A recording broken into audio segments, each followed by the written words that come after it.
오늘 성경 말씀은 에베소서 4장 20절로 24절 말씀입니다. 오직 너희는 그리스도를 그같이 배우지 아니하였느니라.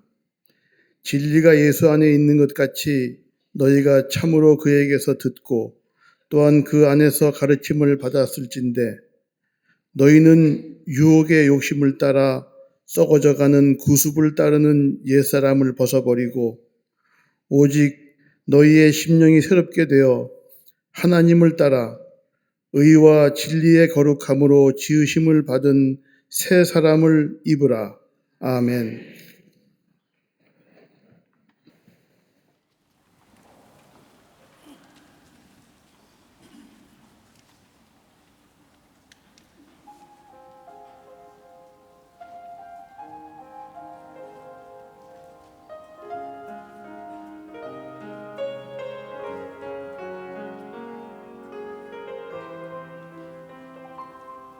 함께 찬양하며 주를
갈릴리 성가대와 오케스트라의 귀한 찬양 감사합니다. 맞습니다.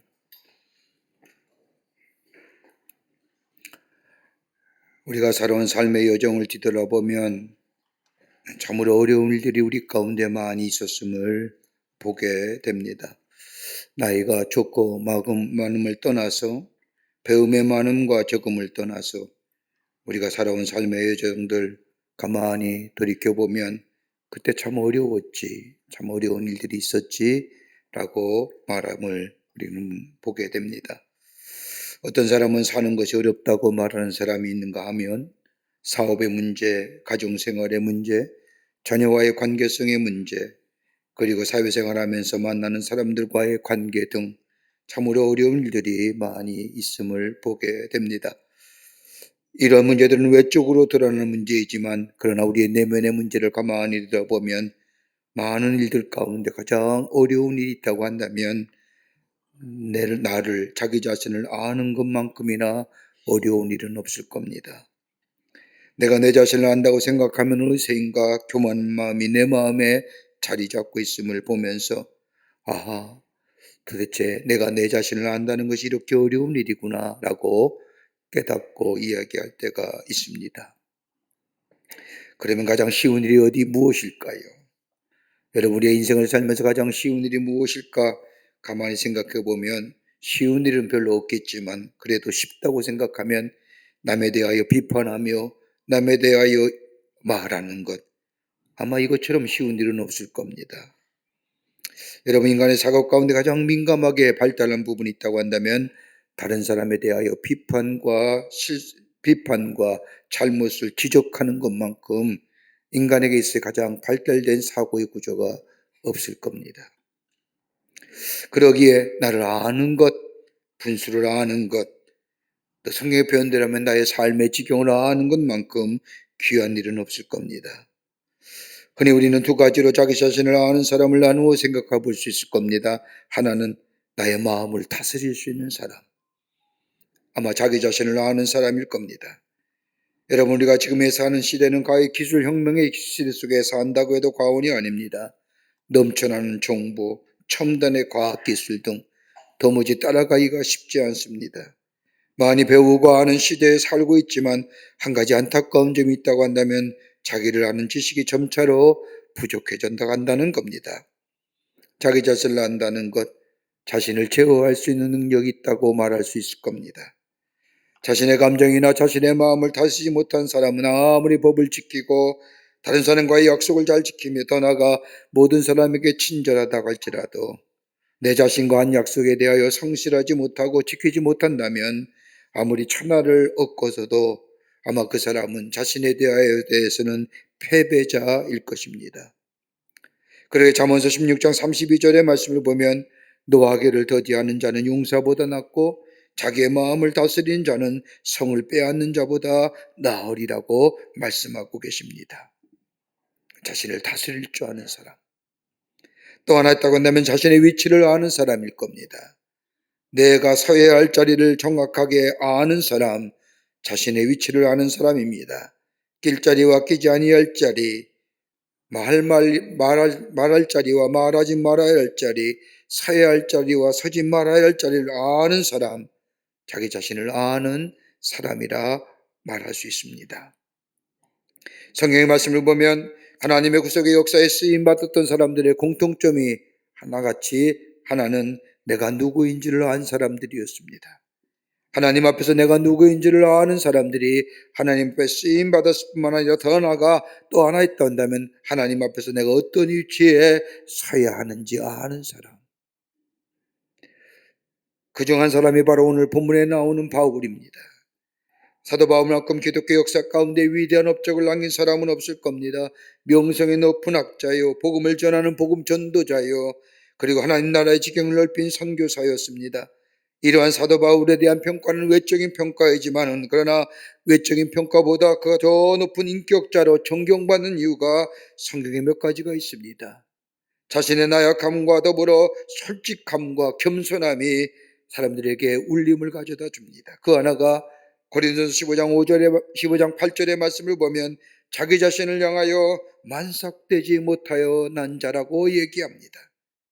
그렇게 많은 은혜를 체험했고 많은 사람들에게 구원의 기쁜 소식을 전하던 사람, 그런데 고린도 교회를 향한 자신에 대한 고백은 다름이 아니라 만삭되지 못하여 난 자, 즉 자기 자신을 아무리 생각해 보아도 날 때부터 무엇인가 잘못된 팔싹둥이라는 고백입니다. 신통지 못한 사람이라는 겁니다. 여러분, 이러한 고백이 가능한 것은 다름이 아니라 그에게 하나님의 긍휼하심이 있었기 때문에 이런 고백하는 겁니다. 여러분, 긍휼이라는 건 멀시라고 하는 자비는 같은 게 아닙니다. 어제의 긍휼하심이 오늘이 다릅니다. 오늘의 긍휼하심이 내일이 다릅니다. 전혀 다른 질의 긍휼입니다. 하나님의 긍휼하심이 그에 있었기에. 또 하나 또 간다면 바울은 자신의 연약함에 대하여 고백합니다. 자신의 연약함은 다름이 아니라 자신이 가지고 있는 육체의 가시에 관한 말씀입니다. 육체의 가시 곧 사단의 사자인데 이것이 나를 겸손하게 만들었다는 겁니다. 이것 때문에 내 능력이나 내 지식을 의지하는 것이 아니라 하나님의 은혜를 더욱더 사모하는 기회가 되었으며 더 나아가 다른 사람들의 아픔을 돌아볼 수 있는 기회가 되었다고 말합니다. 이 고백은 다름이 아니라 하나님의 은혜가 내게 있었기 때문이라는 겁니다. 그런데 이러한 고백보다 우리의 마음속에 더 진한 감동으로 다가오는, 은혜로 다가오는 말씀이 있다고 한다면 바울은 로마서 7장 21절부터 23절의 말씀에 이렇게 고백합니다. 그러므로 내가 한 법을 깨달았노니 선을 행하기 원하는 나에게 악이 함께 있는 것이로다. 내 속사람은 하나님의 법을 즐거워하되 내 지체 속에서 또 한 다른 법이 내 마음의 법과 싸우네. 지체 속에 있는 죄의 법으로 나를 사로잡는 것을 보는도다. 내 마음속에는 두 가지의 것이 있는데 하나는 다름이 아니라 선을 행하기 원하는 마음, 그리고 또 하나는 악의 마음이 있는데 언제나 선을 행하는 마음이 악에 의해서 치는구나 라고 고백하면서 나는 원하는 선을 행할 수 없고 원치 않는 악만 행하는구나 라고 고백하면서 오라 나는 곤고한 사람이로다. 이 사망의 몸에서 누가 나를 건져내랴 라고 고백했던 이 실존의 고백의 이 말씀, 우리 그 말씀을 읽을 때마다 때로는 위로가 되기도 하며 우리에게 귀한 영적인 교훈이 되는 것을 보게 됩니다. 구원을 받았음에도 불구하고 하나님의 놀라운 은혜 가운데 살면서도 우리는 아직 옛사람의 모습이 내 안에 살아 꿈틀거리는 우리들의 삶의 모습, 사도 바울은 하나님의 사람이 되고 주의 종이 된 지 오래지만 아직도 내 안에 옛날의 모습이 있다고 고백하는 이 바울의 고백. 그런데 오늘 본문, 사도 바울은 오늘 본문 4장 24절에 이렇게 선언합니다. 옛사람을 벗어버리고 새사람을 입으라. 새로운 존재성을 가지고 살아가라는 겁니다. 새사람은 어떤 사람입니까? 바울마서 12장 2절에 바울이 이렇게 새사람 된 모습을 얘기합니다. 이 세대를 본받지 말고 오직 마음을 새롭게 함으로 변화를 받아 하나님의 선하시고 기뻐하시고 온전한 뜻을 무엇인지 분별하도록 하라. 새롭게 세워진, 새롭게 이루어진 새사람은 다름이 아니라 마음의 변화를 받는 겁니다. 마음이 새로워지는 겁니다. 마음이 새로워질 때 우리의 삶이 변화됩니다. 그 변화 속에 하나님의 선하시고 기뻐하시고 온전한 뜻을 분별하여 살아가는 사람, 이것이 바로 새사람 된 사람의 여정이라는 겁니다. 마음이 새로워져야 됩니다. 여러분, 우리의 마음이 새로워지기 위해서는 우리 안에 새로운 정보가 들어와야 됩니다. 여러분, 마음이 새롭게 된다는 것은 단순한 변화가 아니라 존재 자체성의 변화를 얘기하는 겁니다. 단순히 죄인지 변화가 아니라 전인적인 변화, 트랜스포메이션 하는 것. 인격적인 변화입니다. 성품의 변화입니다. 인격의 달라짐입니다. 지식이 우리를 변화시키는 것이 아닙니다. 우리가 경험했던 일이 우리를 변화시킬 것이 아닙니다. 여러분, 가만히 보십시오. 우리의 지식과 경험이 많으면 많을수록 자기만의 세계에 빠져듭니다. 새로워져야 되는데, 새로움이 열려진 자의 모습인데, 여러분 가만히 보십시오. 용서하십시오. 나이가 들면 고집스러워지지 않습니까? 자기만의 세계, 자기가 있는 지식과 경험의 세계에 빠져버리면 고집스러운 자입니다. 성경에서 말하는 변화는 단순히 우리의 심령이 새로워지는 것이 아니라 전인적인 변화입니다. 이걸 가리켜서 신학적인 용어로 spiritual formation이라고 얘기합니다. 포맷하는 겁니다. 여러분, 어떤 물건을 만들었을 때의 틀을 만드는 것 같습니다. 그 틀을 만든 다음에 그 틀에 필요한 재료를 넣으면 똑같은 상품이 만드는 것처럼 우리의 영적인 성장에, 영적인 새로움이 있기 위해서는 영적인 프레임이 필요합니다.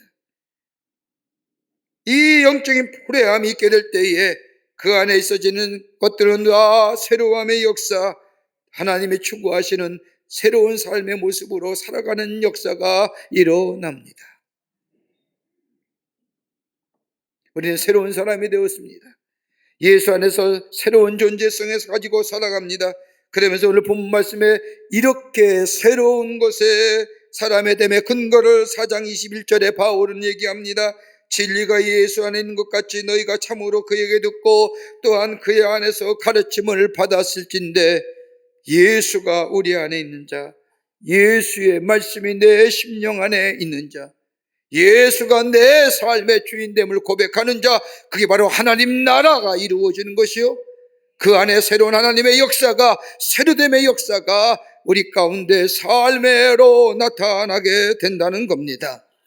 새로운 존재 형식.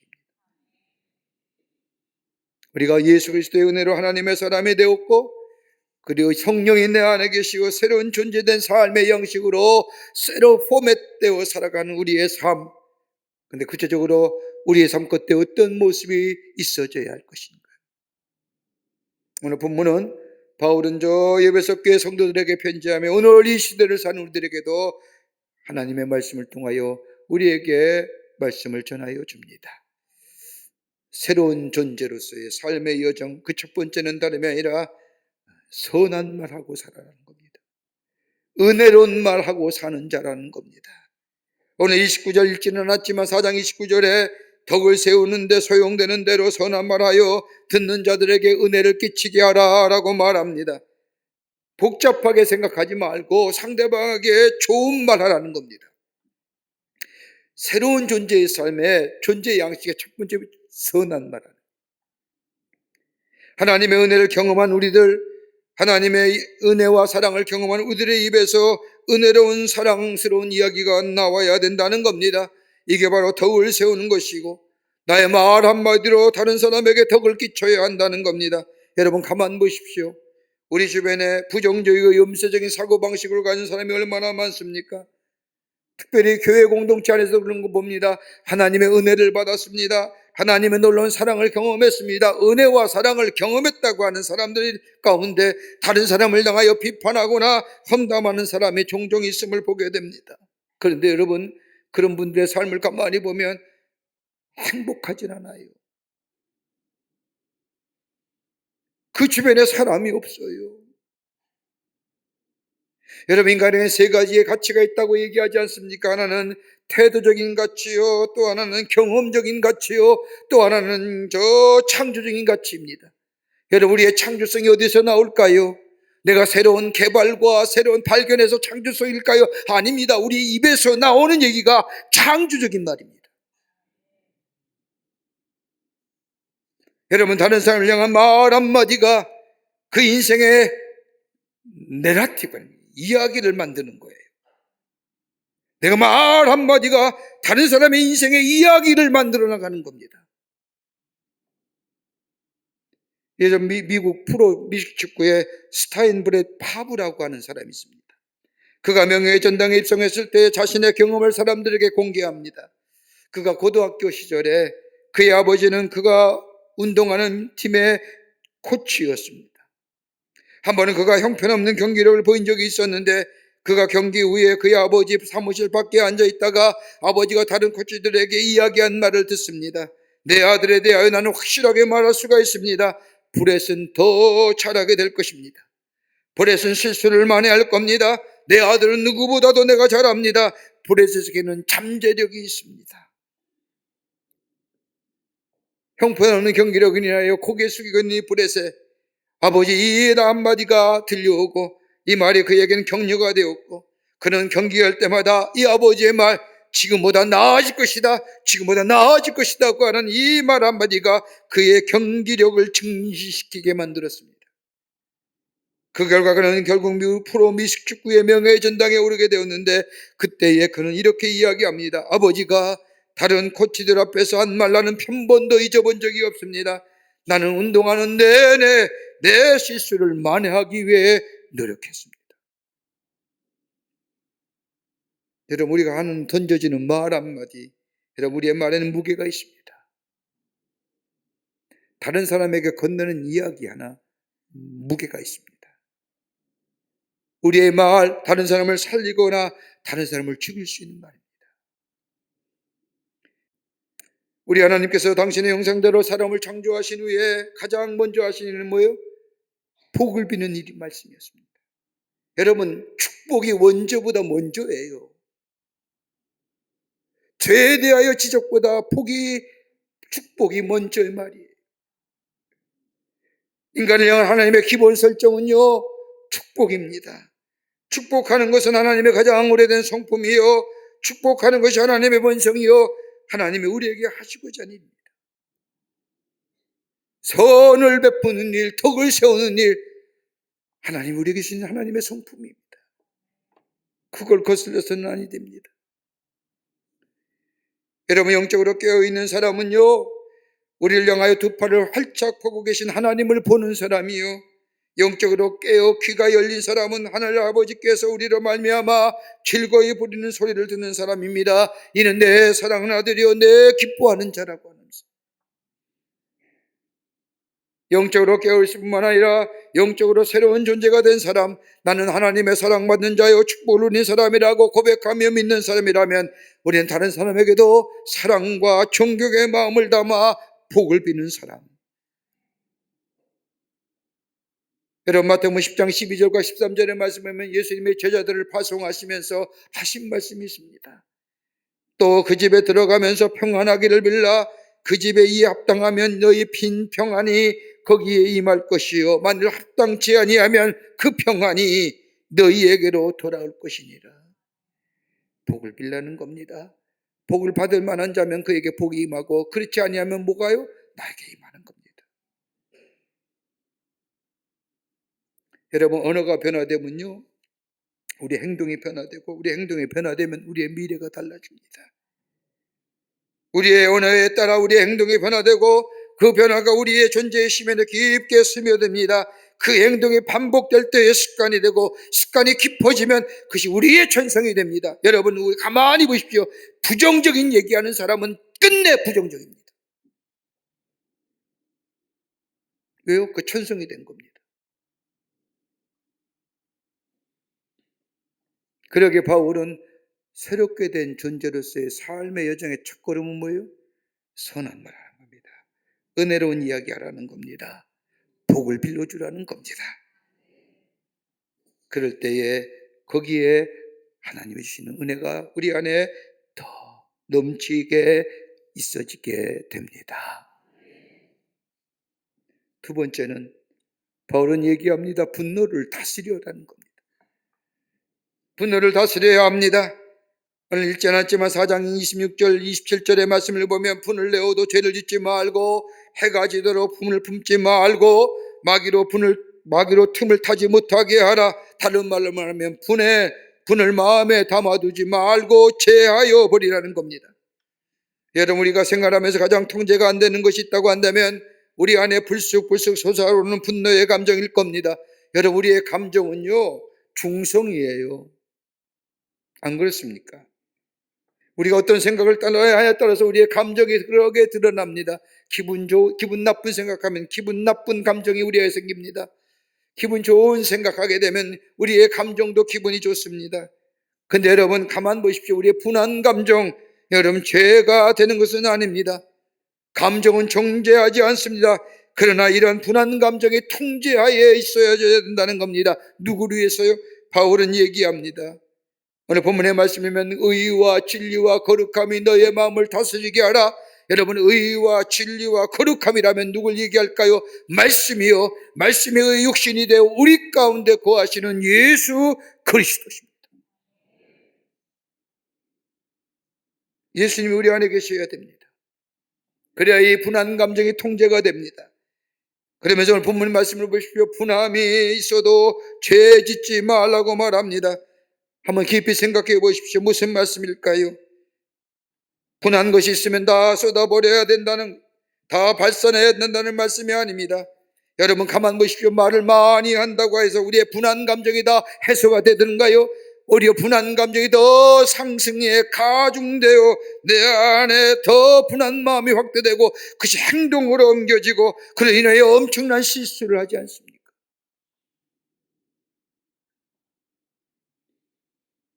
미국의 어느 통계를 보니까요, 사람을 죽이는, 미안합니다, 살인죄를 지으는 그 가장 원인이 뭐냐? 60%가 분노라는 겁니다. 그러니까 분노가 통제가 안 되면 뭐냐? 확대 재생산이 되고요. 확대 재생산이 되면 뭐예요? 행동으로 표출돼요.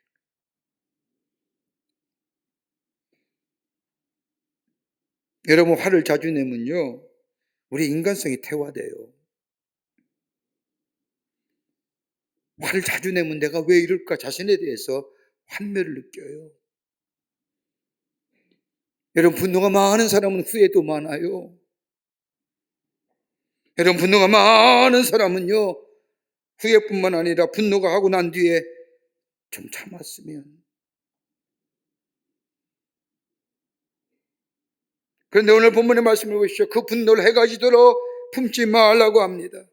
품지 말라고 하는 것은 풀 것은 빨리 풀고 용서할 것이 있으면 빨리 용서하라는 겁니다.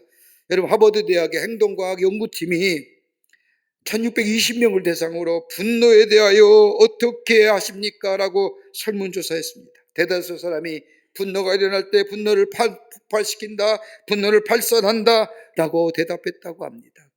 근데 그 대답에 행동과학 연구팀이 이렇게 얘기합니다. 분노를 폭발하기보다는 그대로 놔두는 것이 더 좋다. 왜냐하면 분노를 폭발하게 되면 심장에 무리가 와 심근경색 일으킬 확률이 높다는 거예요. 그러니까 참고 견디는 게 좀 낫지. 분노난다고 팍 터뜨리면 뭐예요? 가슴, 뒷골 켜는 거예요. 그러면서 이 행동과학팀이 우리 안에 있는 분노를 어떻게 해결할 수 있을까라고 제시하는 대안을 보면, 분노가 솟아오르면 겸손하게 제3자를 찾아가서 조용하게 자신의 문제를 내어놓고 은은하고 한 단계 한 단계 문제에 대한 해결점을 찾아가라는 겁니다. 여러분 우리가 신앙적 관점을 보면 뭐라고 얘기할까요? 제3자를 찾아가는 게 뭘까요? 우리가 누굴 찾아가요? 사람에게 이야기하면 그게 좋은 것 같지만 나중에는 다 화살로 돌아오잖아요. 비난으로 돌아오잖아요. 그러니까 우리가 그리스도에 찾아가는 것은 상담학자나 이게 아니라 예수님 앞에 나와서 우리의 아픔과 우리의 분노와 우리의 마음들을 주님 앞에 내어놓는, 어떤 모습으로요? 정직하게. 그럴 때 우리 하나님 우리의 분노의 감정을 치유하시고 새로운 은혜를 덧입혀 주십니다. 분노의 여러분 마음을 치유한 길은 내가 예수 그리스도의 십자가 앞에 나와 주님 앞에 내어놓고 내가 죽이는 거예요. 바울이 고백한 것처럼 내가 매일매일 나의 정과 욕심을 십자가에 못 박느니라 라고 고백하는 것처럼 주님 앞에 나와 내가 주님 앞에 내어놓고 내가 죽는 길. 어떤 주일학교 선생님이 아이들을 불러놓고 하나님 나라에 관하여 말씀을 가르치십니다. 선생님이 어린 학생들에게 묻습니다. 여러분 어떤 사람이 하나님 나라에 들어갈까요? 착한 일 하는 아이가 하나님 나라에 들어갈까요? 묻자 아이들이 소리질러 얘기합니다. 아닙니다, 아닙니다. 그러면 기도 많이 하는 어린아이가 하나님 나라에 들어갈까요? 그러자 아이들이 일구동성으로 아니에요라고 대답합니다. 그러자 선생님이 어떤 사람이 그러면 하나님 나라에 들어갈까요? 라고 아이들에게 묻자 아이들이 채갑게 대답합니다. 교회에 열심히 나와 예수를 잘 믿는 사람입니다 라고 대답하고 있는데, 한 모퉁이에 앉아있던 한 학생이 선생님을 향하여 전혀 다른 이야기를 하는 겁니다. 아니에요, 죽어야만 하나님 나라에 갑니다. 맞는 얘기잖아요. 살아있을 때는 하나님 나라에 못 가잖아요. 죽어야 돼요. 그때 선생님이 생각합니다. 아, 죽어야 되는구나. 내가 죽어야. 내 속 사람이 죽어야. 그래서 사도 바울은 자신은 매일 예수 그리스도의 십자가 아래서 죽는다고 고백하는 겁니다. 내가 죽어줘야 됩니다. 내가 소금처럼 녹아줘야 맛을 내는 것처럼 녹아줘야 됩니다. 내 안에 분노, 그럴 때 눈녹듯이 사라집니다. 예수 그리스도의 십자가 앞에 내어놓고 겸손하게, 정직하게, 밖에서는 겸손하게, 우리 성경적인 신앙적으로 정직하게 하나님 앞에 내어놓을 때에 주의 십자가 은혜가 나의 마음을 만져주시고 내 안에 격한 감정, 내 안에 분노의 감정을 해결해 주시고, 이럴 때 이게 뭐예요? 새롭게 된 존재로서의 삶의 여정의 첫걸음이에요.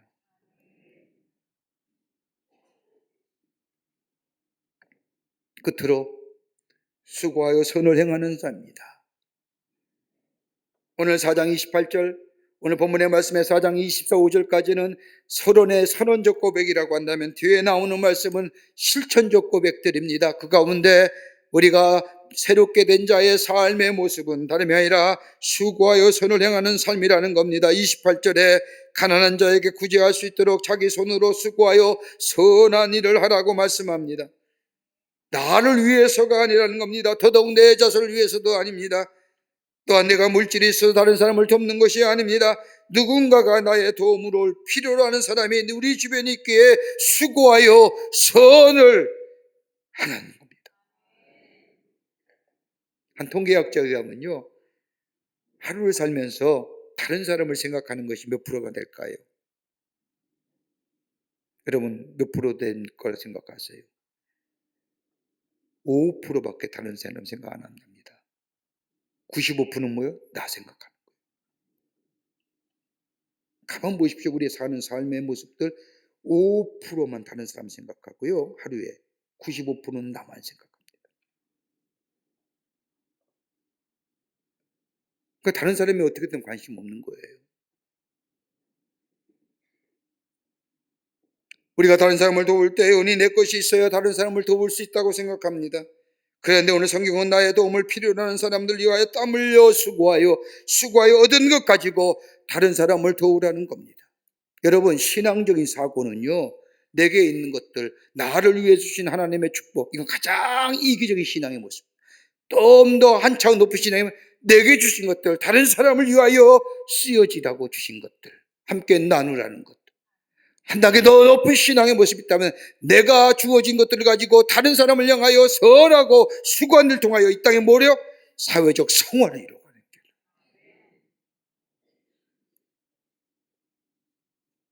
여러분, 오병이어 기적의 말씀을 잘 아실 겁니다.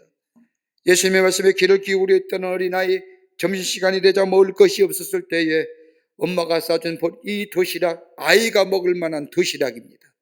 보리떡 5개와 물고기 2마리, 많은 것도 아닙니다. 딱 아이가 한 끼 점심 식사에 족한 양입니다. 먹을 것이 없자 이 아이가 예수님께 드리잖아요.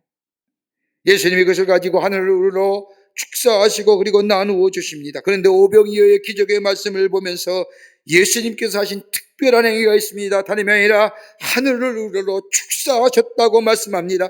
그 말씀의 뜻은 저 원에 보면 유카리스 테이사스라고 하나님 앞에 감사했습니다.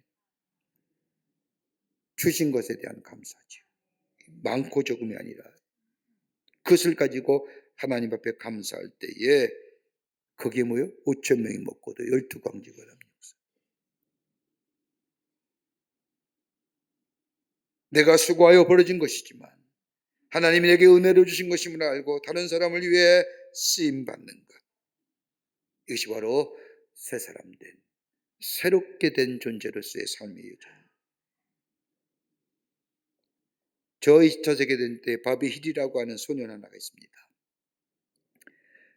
2차 세계대전 때 이탈리아에 주둔하고 있던 미 공군 상사의 아들입니다. 그 어느 날 슈바이처 박사에 대한 글을 읽고 감동이 되어서 제가 그동안 아버지가 준, 부모가 준 용돈을 모아놓던 용돈을 가지고 약국에 가서 아스피린 한 병을 사가지고 공군 사령관에게 편지와 함께 보냅니다. 사령관님, 이것을 낙하산에 달아서 아프리카에 있는 슈바이처 박사에게 떨어뜨려 주십시오. 그래서 한 사람이라도 더 치료받게 해 주십시오. 편지와 함께 아스피린을 공군 사령관에게 보냈습니다. 이 편지가 세간에 알려지자 많은 사람들이 함께 그 어린아이의 모습에 감동이 되어 모금이 되어서 많은 양의 아스피린과 그 밖의 약품을 저 아프리카의 람바라는 곳에 슈바이처 박사에게 보내줬다는 겁니다. 적은 것이지만 뭐가 일어나요? 놀라운 역사가. 다른 사람을 향하여 수고의 손을 내어줄 때, 내가 본 거야, 내 거야, 내가 어떻게 벌었는데, 여기 문제가 있습니다. 내가 아무리 땀 흘려 본다고 해도 벌려지는 것이 아니라 은혜로 주신 것들 아닙니까? 하나님이 내게 은혜로 허락하신 것들, 그것 가지고 나만 아니다. 손을 펴 우리의 도움을 필요한 자에게 손을 내밀게 될 때에 거기에 역사가 일어납니다. 이게 새로운 존재로서의 삶의 여정의 그림입니다. 할 수만 있다면 우리가 좀 선한 말하고 은혜는 말하고 사십시다. 올해 안에 격려하는 말하고 사십시다. 기분 나쁜 말 있어도 격려하면서 위로하면서 우리의 마음속에 분노가 일어난 이 격한 감정 십자가 앞에 나와 정직한 모습으로 내려놓을 때에 우리 주님이 만지심과 더불어 치유하심의 역사와 더불어 내가 손을 수고하여 나만 위해 사는 삶이 아니라 이것 또한 내게 주신 은혜요, 이걸 통하여 예수 그리스도가 증거되는 삶으로 나를 불러주셨다고 하는 믿음을 가지고 손을 펴 다른 사람을 향하여 도와주는 인생, 여기에 우리가 새로운 존재로서의 삶의 여정을 걸어가는 자요, 여기에 주의 은혜가, 주의 놀라운 축복이 우리 가운데 더 넘치도록 역사해 주실 줄을 믿습니다. 이 믿음으로 살아가시는 여러분과 저와 되시기를 주의 이름으로 축원합니다. 하나님 감사합니다. 저희들 주께서 사랑해 주셔서 하나님의 자녀로 삼으심에 감사합니다. 새로운 존재로서의 새로운 하나님 나라의 백성의 삶으로 포맷해 주심에 감사합니다.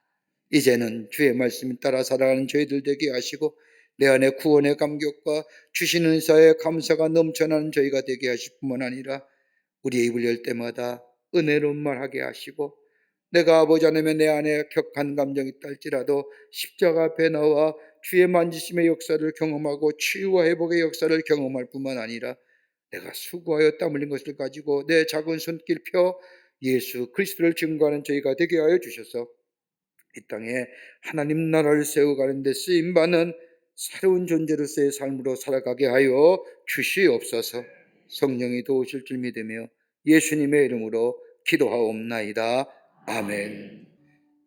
지금은 우리 주 예수 그리스도의 크신 은혜와 하나님 아버지의 한량없으신 사랑하심과 성령님의 인도하심과 교통하심이 거룩한 주의 날 주의 전에 올라와 마음과 정성을 모아 하나님 앞에 예배하며 주의 말씀 마음에 새기고 저 세상 속에 하나님의 사람으로 선한 역사를 이루는 삶으로 살아가기로 다시금 결단하고 세상을 향하여 나아가는 우리 모든 광림의 권속들의 걸음걸음과 그 영상을 통하여 예배에 참여 모든 이들 위해 주께서 지금으로부터 영원토록 함께 하시기를 간절히 축원하옵나이다. 아멘.